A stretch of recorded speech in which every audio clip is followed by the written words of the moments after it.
So was it the gods? Was it aliens?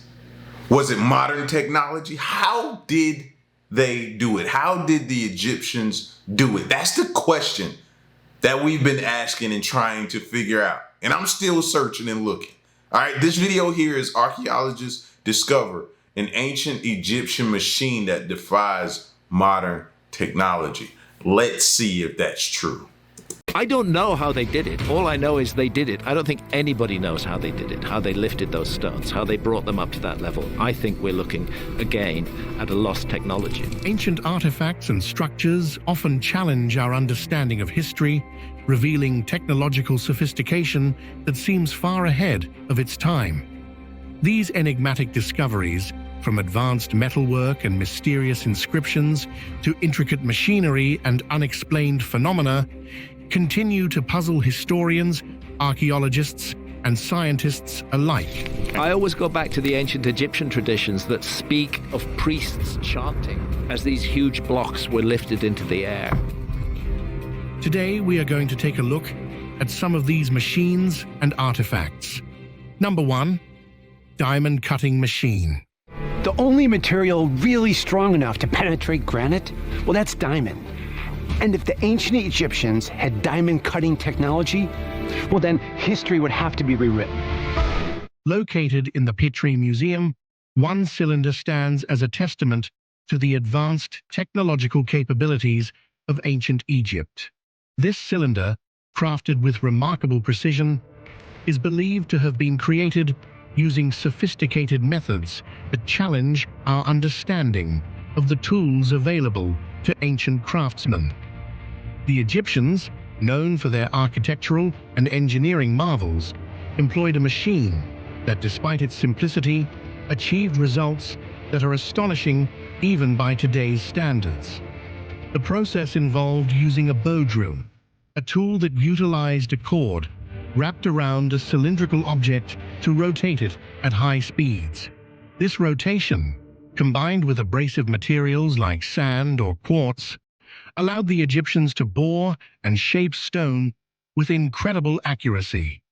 The level of precision in this cylinder suggests a deep understanding of both mechanical principles and material properties.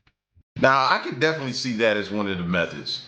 You know, them working together, they had a lot of people. I can definitely see them tag teaming that and going on and mass producing a lot of different things. Yeah, I can see that. The fact that ancient Egyptians were able to produce surfaces and geometries of such precision suggests that their ability to solve complex engineering problems was very advances for the time they were living in. Number 2, clepsydra. The clepsydra, or water clock, is one of the oldest time. That's interesting to see us go from that to watches and things that we have now that give us the time of day. Look how far that's crazy. To know we came from something similar to a bucket of water with holes in it with a drip pot, a little piece to drip the water out of to tell time, to now actually having watches during modern day. Like, wow. The nilometer was an ancient Egyptian tool used to measure the Nile River's water levels, playing a crucial role in the civilization's agricultural and economic life. Given the Nile's central importance to Egypt, as it provided fertile soil through its annual floods, predicting the flood levels was essential for managing crops and resources. There were 3 main types of nilometers: a vertical column, a series of steps leading down to the water, and a simple well with a connected channel. The most famous nilometer, located on the island of Rhoda in Cairo, is a vertical column with markings to measure the water level. During the flood season, priests would monitor the water's rise using the nilometer, which helped predict whether the flood would be sufficient for good crops or if it would result in famine or disaster. The measurements taken by the nilometer also determined tax rates, as the fertility of the land directly influenced the amount of grain that could be harvested. Thus, the nilometer was not just a scientific instrument, but also a tool of governance, reflecting the sophisticated ways in which ancient Egyptians managed their environment and resources. Number 4. Baghdad Battery. The Baghdad Battery is an intriguing artifact discovered in the 1930s near Baghdad, Iraq. Dating back to the Parthian or Sassanid period, roughly 150 BCE to 650 CE, the device consists of a terracotta jar, a copper cylinder, and an iron rod. The jar, about 5 inches tall, shows evidence that it may have been filled with an acidic substance like vinegar or lemon juice, which would create a chemical reaction between the copper and iron, generating a small electric current. The true purpose of the Baghdad battery remains a mystery. Some researchers suggest it could have been used for electroplating, applying a thin layer of metal onto another surface, indicating that ancient people might have had knowledge of electricity far earlier than previously believed. Others argue that it could have served a more mundane purpose, such as a storage container or a simple medical device. Number 5. Greek crane. The Greek crane, a pivotal invention in ancient construction, revolutionized the way large structures were built in classical Greece. First appearing around the 6th century BCE, the crane was a simple yet powerful device that allowed the Greeks to lift heavy stones and other materials to great heights, which was essential for constructing temples, theaters, and other monumental structures. The basic design of the Greek crane consisted of a wooden beam, ropes, and a system of pulleys. A team of workers, often using a treadwheel or winch, would operate the crane, hoisting massive stones that could weigh several tons. The crane's introduction significantly reduced the labor needed to build large structures and allowed for more ambitious architectural designs. And that could very well be it right there. The pulley systems, though this could probably be one of many. They probably had all different types for all different types of jobs they needed to get done. Like, I want to hear more about different pulley systems. We don't talk about those enough. You know, of the possibility of things that they could have came up with and designed to use to hoist up different size boulders and stuff like that. Like, we got to look into the pulley systems. I think that therein lies the key to some of the answers, possibly. One of the most famous examples of the Greek crane in action is the construction of the Parthenon in Athens. The precision and efficiency with which the massive marble blocks were positioned is a testament to the crane's effectiveness. The Greek crane's design and use spread throughout the ancient world, influencing Roman construction methods and beyond. It stands as a symbol of the ancient Greeks' ingenuity and their ability to solve complex engineering challenges. Number 6. Piri Reis Map.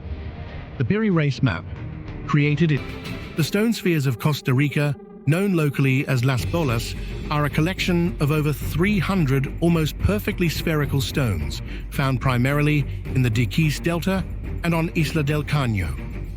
These mysterious artifacts, some dating back to 600 CE, range in size from a few centimeters to over 2 meters in diameter, with the largest weighing up to 15 tons. Crafted from gabbro, limestone, and other materials, these stones have baffled archaeologists and historians for decades. The spheres are believed to have been created by the indigenous Diquís people, but their exact purpose remains unclear. Some theories suggest they were used as markers for astronomical alignments, territorial boundaries, or ceremonial sites. However, no definitive evidence has confirmed these ideas. It don't even matter, though. Look at how smooth they are. Look at how round they are. Like, that's a testament of the skill that they possess to be able to do that. You can't say that was formed by nature. No, not all three of them sitting there together like that. It's impossible. I ain't gonna say it's impossible, but the odds of it happening, slim to none. So you know they had to do that, bro. And that's a testament of their skill right there. Leading to more speculation for a mechanism. The Antikythera mechanism, discovered in 1901 off the coast of the Greek island Antikythera, is one of the most extraordinary artifacts from the ancient world. Dating back to around 100 BCE, this complex device is often considered the world's first analog computer. It was used to predict astronomical positions, eclipses, and even the timing of the ancient Olympic Games. The mechanism consists of a series of bronze gears and dials housed in a wooden case, intricately designed to model the movements of the sun, moon, and planets. The level of precision and the complexity of the gears indicate a deep understanding of both mathematics and astronomy by its creators. It is believed to have been used to forecast astronomical events based on Babylonian and Greek knowledge. What makes the Antikythera mechanism so remarkable is not just its function, but the fact that nothing comparable in technological sophistication appeared for over 1,000 years. I think we need to get back to that too, bro. Like, at one point in time, we were trying to predict. I don't feel like we're doing that now. I feel like we're responding to things as they happen. As astrological, you know I struggle with that word, but as astrological events happen, we're just reacting.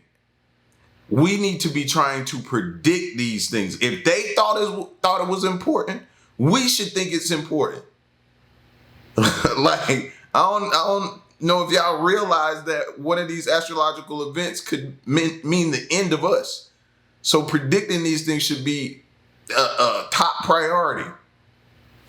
The mechanism's discovery has sparked debates about the level of technological advancement in the ancient world and the possibility of lost knowledge.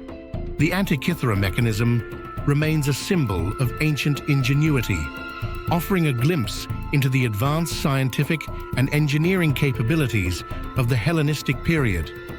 It continues to captivate scientists and historians, providing insight into the rich intellectual tradition of ancient Greece. Number 9. Nazca Lines. The Nazca Lines, a series of large geoglyphs etched into the desert plains of southern Peru, are among the most enigmatic and visually striking ancient creations. Created by the Nazca culture between 500 BCE and 500 CE, these lines cover an area of nearly 1,000 square kilometers and depict a variety of shapes, including animals, plants, and geometric patterns.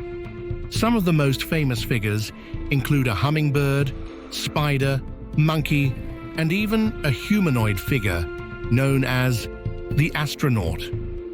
The lines were made by removing the reddish-brown top layer of pebbles to reveal the lighter-colored earth beneath. Their purpose, however, remains a subject of debate. Some theories suggest that the lines served as astronomical markers or were part of religious ceremonies to honor deities, particularly those related to water and fertility, which were crucial in the arid region.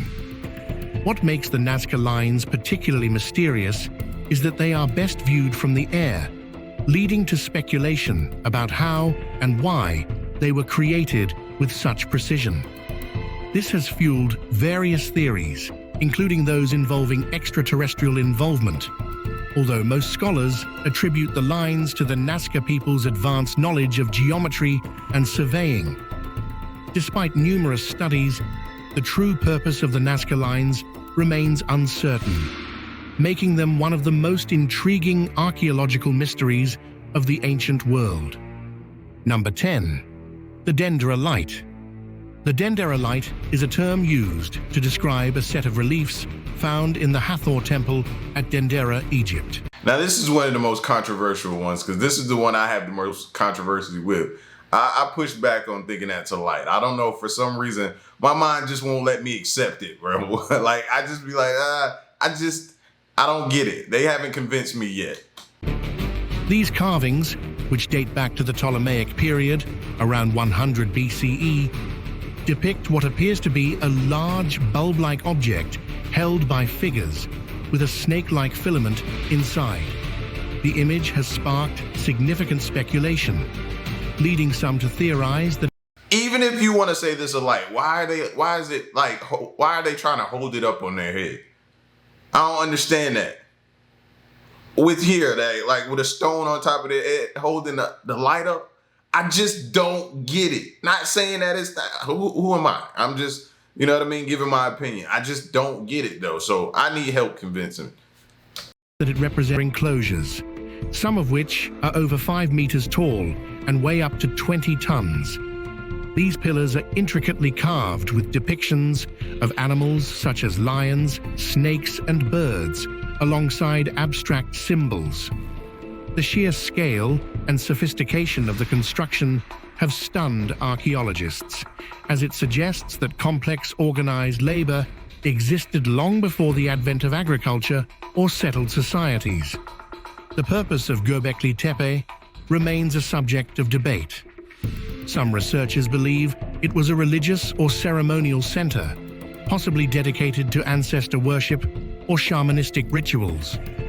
The site challenges traditional views of human development, as it indicates that the drive to build monumental structures may have preceded, rather than followed, the establishment of settled agricultural communities.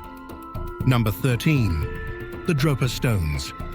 The Dropa Stones are a controversial and enigmatic artifact purportedly discovered in the Bayan Karaula Mountains on the border between China and Tibet in 1938. According to the story, a team of archaeologists, led by Dr. Chi Pu-Te, stumbled upon a series of cave tombs containing the skeletal remains of a short, frail people and hundreds of stone discs, each about a foot in diameter. These discs, often referred to as the Dropa Stones, were said to have a spiral groove etched into their surface, resembling an ancient form of writing or recording. Some claim that the grooves contain a microscopic script detailing the story of an extraterrestrial spacecraft that crashed in the mountains over 12,000 years ago. The occupants, known as the Dropa, allegedly could not repair their ship and adapted to life on Earth, eventually dying out. However, the authenticity of the Dropa stones is highly disputed. Mainstream archaeologists and historians largely regard the story as a hoax or a modern myth, as no physical evidence of the stones or the alleged script has been verified. Number 14. Sacsayhuaman Walls. The Sacsayhuaman Walls, located near Cusco, Peru, are a remarkable example of ancient engineering that continues to baffle archaeologists and engineers alike. Built by the Inca civilization in the 15th century, these massive walls are constructed from enormous stone blocks, some weighing as much as 200 tons. And I think these are harder to do, in my opinion, because no block is probably the same here. And you got to make it work to where it's strong enough to be immovable by anything. So the ones we use this day and age, they're all the same size, they're all a specific type and everything, and you use it, you build the wall up, it's sturdy, it can hold. This right here though, this is literally playing Tetris. And they made it work, and it's still holding up till this day. That's why I say this is way more impressive to me. What is truly astonishing about Sacsayhuaman is the precision with which these stones were cut and fitted together.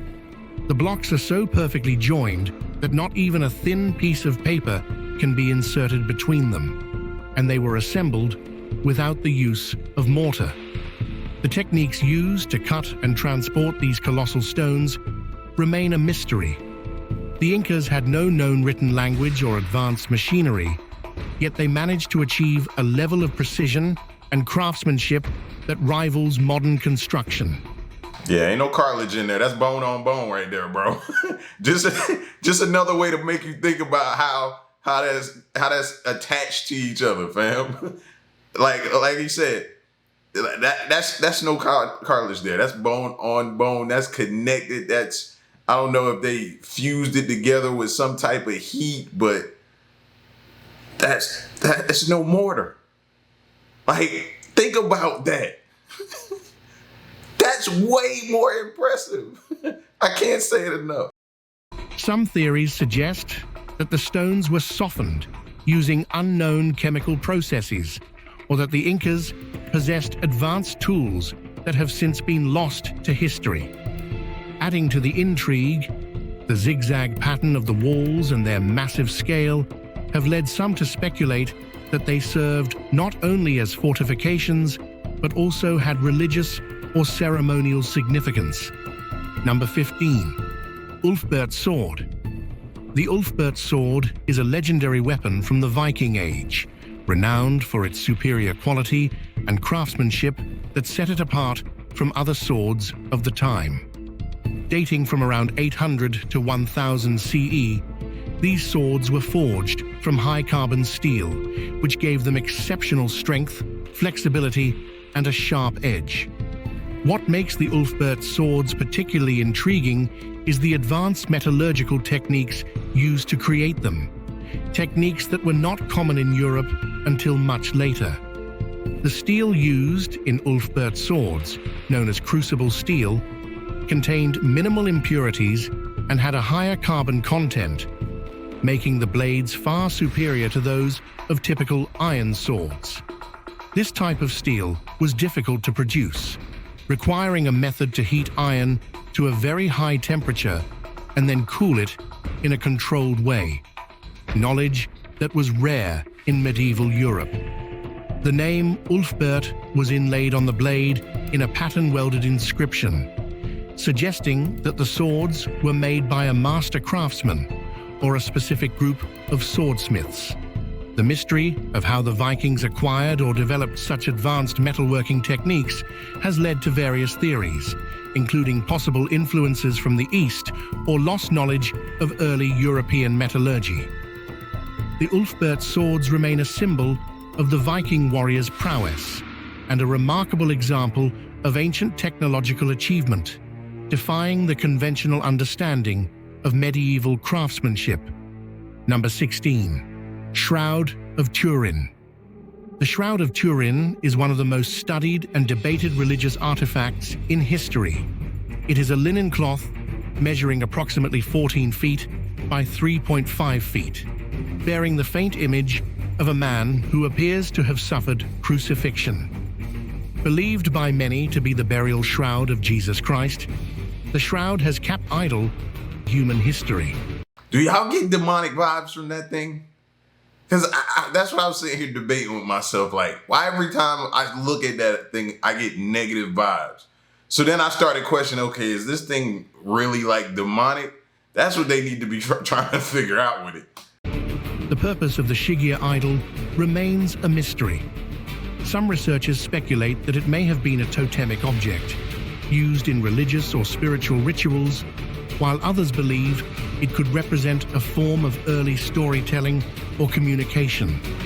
Number 18. Dodecahedron. The Roman dodecahedrons are mysterious small hollow objects made of bronze or stone, featuring 12 flat pentagonal faces, each with a circular hole of varying diameter in the center. These artifacts, typically ranging from 4 to 11 centimeters in size, have been found across various parts of Europe, particularly in sites associated with the Roman Empire, dating back to the 2nd and 3rd centuries CE. What makes the Roman dodecahedrons particularly intriguing is the complete lack of historical documentation or explanation for their purpose. Despite being discovered in numerous locations, their function remains unknown, leading to a wide range of theories. Some suggest they were used as measuring devices, perhaps for gauging the optimal sowing of grains, while others propose they could have been used as candle holders, given the wax residue found inside some examples. More speculative theories suggest that the dodecahedrons might have had a religious or ceremonial purpose. What if that was another way to tell time? Stick it out in the sun as it goes through, or sunlight shines through and puts a shadow or whatever through each different hole. You could tell, okay, it's this time of the day, it's this part of the day, it's that part. What if that was the case? perhaps used in divination or as a tool in rituals. Another hypothesis is that they served as a tool for knitting gloves, with the different hole sizes accommodating different thicknesses of yarn. The true purpose of the Roman dodecahedrons remains one of archaeology's unsolved puzzles. Number 19. Lycurgus Cup. The Lycurgus Cup is its surface, which shows the myth of King Lycurgus of Thrace entangled in vines as punishment for offending Dionysus, the god of wine. Number 20. Phaistos Disc. The Phaistos Disc is one of the most enigmatic artifacts from the ancient world, discovered in bulls stamped on both sides, totaling 241 signs grouped into 61 clusters. These symbols include representations of human figures, animals, plants, and various abstract shapes, many of which have no known parallels in other ancient scripts. The fact that the symbols were stamped, rather than inscribed, suggests that the Phaistos disc might represent one of the earliest examples of movable type printing, predating Gutenberg's press by thousands of years. Despite extensive study, the script on the Phaistos disc remains undeciphered. It feels like a reference point.